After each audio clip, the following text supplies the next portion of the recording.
역시 이래서 천명관이지. 앉은 자리에서 다 읽었어요. 정말 이 책 세 권은 내가 읽은 게 아니다. 저절로 읽힌다는 거. 이번 영상에서는 정말 눈을 뗄 수 없을 만큼 재밌는 소설 세 권을 가지고 왔습니다. 그럼 지금부터 시작해볼게요. 하나씩 설명드리면, 이 광희는 앉은 자리에서 다 읽었어요. 이 작가는 그 드라마 사랑의 이해라는 드라마 혹시 아시나요? 그 드라마의 원작 소설을 쓴 작가인데요. 저는 그 소설은 사실 제 취향이 아니어가지고 보다가 말았어요. 근데 이 광인, 이 소설은 재밌더라고요. 이거는 스릴러라고 볼 수 있거든요. 중심 소재가 삼각관계예요. 셋이서는 이제 친한 친구 사이로 약간 사랑과 우정 사이를 그렇게 넘나들면서 지내게 되는데, 이제 술을 좋아하시는 분들은 이 책을 보면 위스키 생각이 안 날 수가 없어요. 저도 술을 좀 좋아하는 편인데 위스키는 사실 잘 몰랐거든요. 이 책을 보니까 위스키의 세계가 굉장히 복잡하고 엄청 섬세한 그런 노력이 들어가는 일이었더라고요. 그래서 이 술 되게 궁금하다 이런 생각이 들었거든요.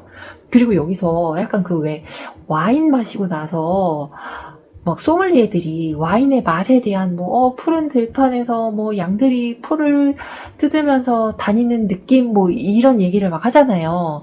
근데 그런 식으로 여기서도 위스키를 한 잔 이렇게 딱 맛을 보면 그 위스키에서 나는 그 맛을 표현하는 그 표현들이 있어요. 근데 그걸 보면 이게 무슨 맛일지가 너무 궁금하고 향도 궁금하고, 근데 여기서 그 위스키의 맛을 표현한 맛 중에 제가 굉장히 인상 깊었던 게 뾰족한 그 빨간 하이힐 같은 느낌의 맛이 난다라는 표현을 해요. 그래서 도대체 빨간 하이힐 같은 맛은 도대체 무슨 맛이지? 너무 궁금한 거예요. 그래가지고 어떤 맛을 원하는지 설명을 하면 그런 위스키를 추천해주는 바가 있더라고요. 그 바 이름이 코블러였거든요. 근데 되게 비쌌어요. 한 잔에 막 3, 4만 원도 하고 그랬던 것 같은데, 어쨌든 큰맘 먹고 거기 한번 가가지고 제가 한번 해봤어요. 빨간 하이힐 같은 맛이 나는 위스키를 주세요 이랬거든요. 그 바텐더 분께서 한 잔을 갖다 주셨어요. 그래서 마셔봤어요. 근데 저는 모르겠더라고요. 전혀 저는 그쪽 맛이랑은 좀 안 맞는 것 같아요. 그거 말고도 이제 다른 것도 좀 마셔봤는데 잘 모르겠어요. 그 맛을 모르겠고, 뭘 먹어도 소독약 냄새가 나고 가죽 냄새가 나고 이 황폐한 느낌의 어떤 그런 맛만 느끼고, 위스키는 나랑 안 맞는구나, 그렇게 결론을 내리고 돌아왔던, 어쨌든 저에게 그런 위스키 바를 가는 기회를 제공해줬던 책입니다. 그러니까 혹시 위스키를 좋아하시거나 그런 분들이라면 이 책이 굉장히 또 다른 의미로 재밌게 느껴지실 수도 있을 것 같아요. 그래서 한번 읽어보시기를 추천드립니다. 두 번째는 천명관 작가의 고래입니다. 이 책은 나온 지가 굉장히 오래된 책인데, 요 판형은 문학동네에서 30주년 기념판으로 요 에디션이 이제 나왔거든요. 근데 저는 그때 옛날에 이제 고래를 읽고 이거 진짜 재밌다 그렇게 생각을 하고 이제 잊어버리고 살았죠. 그러다가 이 판형이 나오고 나서 다시 한번 이 책을 읽어봐야 되겠다 싶어서 펼쳐봤는데 재밌더라고요. 역시나. 그래서 이건 진짜 고전이 될 만한 책이라고 생각이 들었어요. 이게 약간 좀 소설이 오래되면 읽기 힘들어지는 게 사실은 좀 많거든요. 근데 이 책에서는 전혀 그런 시간 감각이 느껴지지가 않아서 바로 어제 쓰인 소설이라고 해도 믿겨질 만큼 시간을 뛰어넘는 어떤 그런 체험을 하게끔 해줬던 소설입니다. 근데 그랬던 이유가, 그리스 신화 같은 거 아주 오래전부터 내려오는 이야기지만 우리가 그런 얘기를 들으면서 이거 얘기가 너무 촌스럽네, 되게 재미없다, 고루하다 이런 생각은 안 하잖아요. 근데 이 책이 거의 그 급으로 이야기의 원형을 잘 표현한 책이 아닌가. 앞으로 고전이 될 가능성이 충분히 차고 넘친다. 그래서 이 책의 이제 앞에 부분만 좀 설명을 해드리자면, 이 책의 주인공은 춘희라는 여자예요. 근데 그 여자가 태어날 때부터 몸무게가 7kg이었대요. 근데 이거는 현실에서는 있을 수 없는 얘기죠. 근데 아마 14살이 되기 전에 100kg이 넘었대요. 그러니까 여기서부터 약간 이거 현실의 이야기는 아닌 것 같다. 어떤 신화적인 성격을 좀 보여주는 책이구나. 이런 걸 느낄 수가 있거든요. 그래서 여기서부터 이제 시선을 확 사로잡는데 춘희의 엄마 이야기가 나오는데 춘희 엄마의 이름은 금복이에요.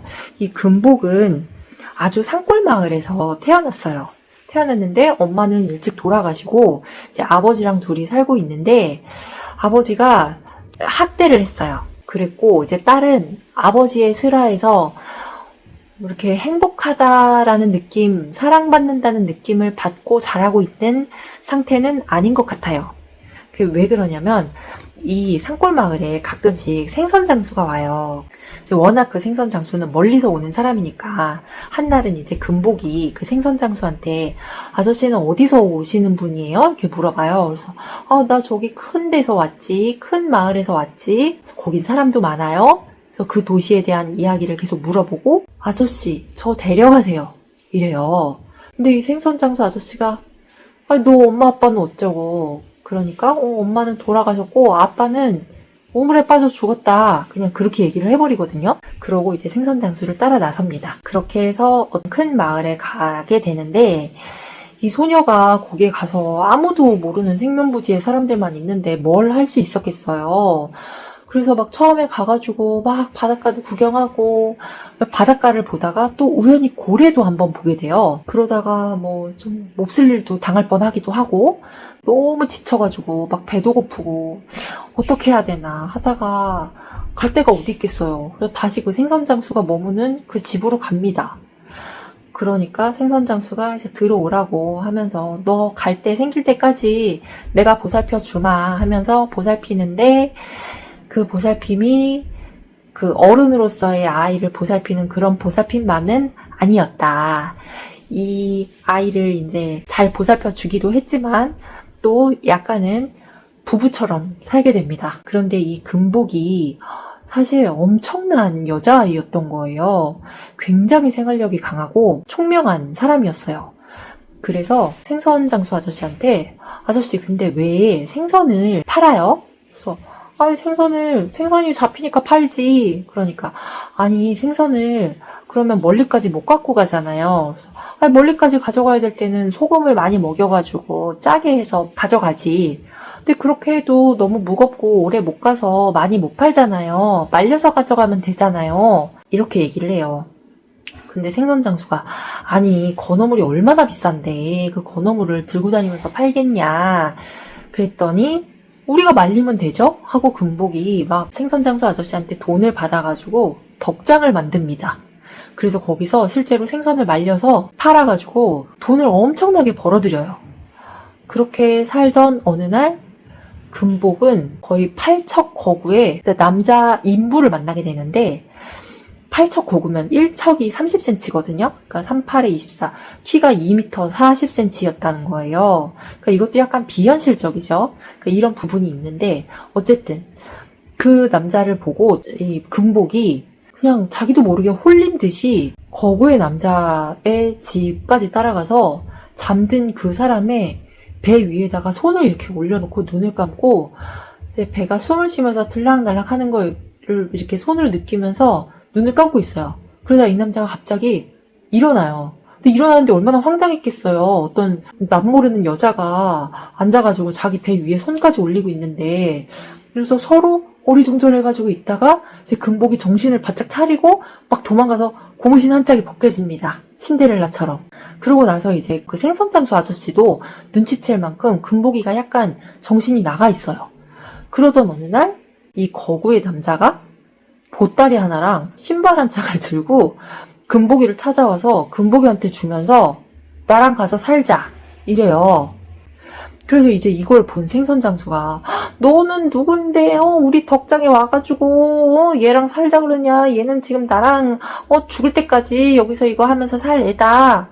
막 이러니까 금복이 아저씨 우리 이제 헤어질 때 된 것 같아요. 이렇게 이야기를 하고 생선장수도 뭔가 모르게 그 가지고 있었던 그 불안감이 이제 터지는구나 이런 생각을 하면서 이제 금복이를 놓아줍니다. 이제 그래서 금복은 그 거구의 사내를 따라서 나서게 되죠. 그런 이야기들이 펼쳐지는데 지금 제가 이야기 드린 것만 해도 되게 옛날 얘기 같지 않나요? 모든 이야기가 좀 그렇게 전개가 돼요. 약간 꿈과 환상이 막 섞여 있고 이거를 그 백년의 고독을 읽어보신 분들은 약간 비슷하다고 생각을 하실 거예요. 그 백년의 고독을 가장 잘 표현한 말이 마술적 리얼리즘의 표현 방법이라고 이야기를 하잖아요. 근데 그게 바로 여기에 담겨 있더라고요. 근데 그 백년의 고독은 등장인물이 진짜 너무 많아가지고 그걸 기억하는 게 상당히 어렵고 헷갈리는 일이거든요. 그래서 그거는 다른 것보다 그게 어려워서 책을 읽기가 힘들어요. 책은 재밌는데. 근데 이거는 그런 부담이 하나도 없어요. 뭐 마술적 리얼리즘? 뭐 이런 거 몰라도 그냥 첫 장부터 보면 재밌어요. 그리고 심지어 야한 얘기들이 많아요. 원래 신화들에 보면 그런 얘기들이 좀 많잖아요. 이제 그런 것들이 들어있어가지고 더더욱 지루할 틈이 없는 소설입니다. 그래서 이 책은 전혀 어렵지 않고 너무나 재밌게 볼 수 있는 고전의 반열에 들 책이기 때문에 꼭 한번 읽어보시기를 추천드립니다. 그리고 마지막 책은 권여선 작가는 되게 유명한 작가죠. 저는 권여선 작가의 책 중에 그 안녕 주정뱅이, 이게 자꾸 오늘 술 얘기를 많이 하게 되는데 그 안녕 주정뱅이에서 나오는 단편 소설집이거든요, 그게. 근데 그 단편집 중에 이모라는 소설을 굉장히 좋아하는데 그것도 나중에 읽으실 일 있으면 꼭 한번 읽어보시면 좋을 것 같아요.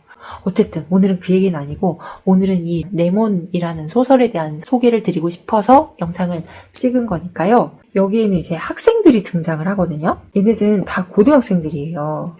근데 이제 사건의 발단은 여자아이 하나가 죽었어요. 근데 그 여자아이가 너무 예쁜 거예요. 그러니까 약간 천상계의 외모, 천상계의 얼굴인 거예요. 이거는 저의 상상인지 이 소설의 표현인지 저도 좀 헷갈리는데 그 얼굴을 들여다보고 있으면 너무나 아름답고 순진무구하고 그 안이 텅 비어 있어서 그걸 들여다보는 것만으로도 나의 어떤 깨끗하지 못함? 순결하지 못함? 순수하지 못함을 깨닫게 하는 그런 외모라고 해야 될까? 범접하기 힘든. 근데 이 애가 좀 특이해요. 그 예쁜 외모를 가진 그 애가 말도 잘 안 하고, 그러니까 사회생활의 능력이 거의 없고, 일테면 이 애는 고등학생임에도 불구하고 어떤 속옷을 막 챙겨 입어야 되는 이런 거를 잘 몰라요. 인식을 잘 못하는 거예요. 근데 이제 그렇게 예쁘게 생긴 여자애가 속옷도 잘 챙겨 입지 않고 그렇게 다니면 범죄에 노출될 가능성도 크고 무슨 일이 생길 가능성이 아무래도 커지잖아요. 그래서 이제 엄마가 너무 걱정이 돼가지고 얘를 막 잡습니다. 때리기도 하고 윽박지르기도 하고 막 그랬는데 안 고쳐져요. 그런 걸 할 수 있는 애가 아니에요. 그래서 얘 동생이 하나 있어요. 얘 이름이, 그 예쁜 애 이름이 혜언이고 동생 이름이 다언인데 다언이가 언니를 거의 언니처럼 보살펴요. 다언이가 항상 학교 가기 전에 교복 입은 거 보고 한 바퀴 이렇게 돌아보라고 하면서 이렇게 체크하고 속옷 입었는지 안 입었는지, 옷 똑바로 입었는지 안 입었는지 체크하고 보내고 막 이래요. 어쨌든 어떤 사고로 인해서 이제 혜연이가 죽었고 그것에 대해서 이제 용의자 선상에 오른 그 아이들이 이제 신문을 받는, 경찰서에서 신문을 받는 그런 장면으로 시작을 하는데 이 내용이 되게 짧기도 하고 문장마다 굉장히 밀도가 높아서 이걸 제가 더 이상 내용을 말씀을 드릴 수가 없어요. 그럼 이 내용이 진짜 되게 뻔하지가 않고 알 수 없는 쪽으로 막 흘러가거든요. 그리고 시점이 되게 여러 가지예요. 이 책 얘기를 너무 하고 싶은데 이거는 제가 얘기를 하면 책이 너무 재미가 없어질 수 있어가지고 말씀을 못 드리겠어요. 근데 이거는 한번 읽어보시면 정말 후회 안 하실 스릴러입니다. 근데 약간 좀 끔찍한 부분이 있거든요. 그래서 이제 그런 거 좀 힘들어 하시는 분들은 읽으시면 안 될 것 같고, 나 이런 살인사건에 눈도 깜짝하지 않고 그런 거 되게 이야기로서 잘 즐긴다 이러시는 분들은 이거 읽어보시면 정말 좋아하실 거예요. 근데 저는 그런 소설을 좋아하는 편이라 여러 개 읽어봤지만 이 소설처럼 이렇게 시 같은 스릴러 소설은 전무후무하지 않나? 그런 생각을 하면서 봤어요. 이게 보면서도 제가 다시 읽으면서도 진짜 이거는 명품이다. 그런 생각이 들었거든요. 일단 여러 화자의 이야기를 그렇게 섞은 부분이 더 이야기를 극적으로 몰아가는 그 심리적으로 사람을 되게 힘들게 만드는 그런 효과를 더 극대화하더라고요. 그래서 상당히 재밌었고, 이 아주 사소한 그런 장치들, 이런 것들을 하나하나 발견하면서 이래서 그랬던 거야? 이런 거를 발견하는 또 희열이 상당한 그런 소설입니다.